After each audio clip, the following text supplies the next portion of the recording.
Understanding the retirement test in English. Hello, and welcome to our English language learning series. Today, we're going to explore a unique phrase in the English language, the retirement test.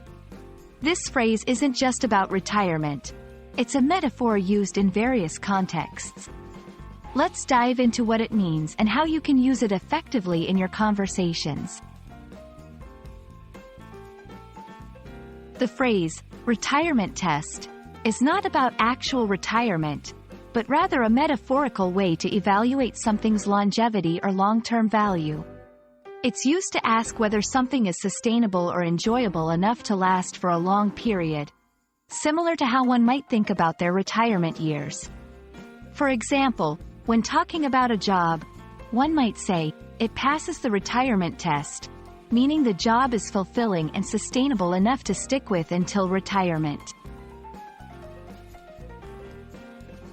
The retirement test can be applied in various contexts. 1. Workplace, evaluating if a job or career is satisfying and sustainable long-term. 2. Investments, assessing if an investment is sound enough to contribute to a stable retirement. 3. Relationships, considering if a relationship is strong and fulfilling enough to last a lifetime. 4. Hobbies, activities, determining if an activity brings enough joy and interest to be pursued for many years. In each of these scenarios, the retirement test is a tool to gauge the future potential and lasting value of something. Let's look at some examples of how to use this phrase in sentences. 1. I love my new job. It definitely passes the retirement test. 2. This investment might be risky, but I think it will pass the retirement test.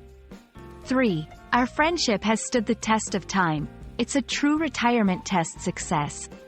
Notice how the phrase is adaptable to different situations, always focusing on the concept of long-term value and satisfaction. And that's the retirement test for you. It's a versatile phrase that helps in evaluating the long-term worth of various aspects of life. I hope this video helps you understand and use this phrase more confidently in your English conversations. Thank you for watching, and remember to practice your English every day.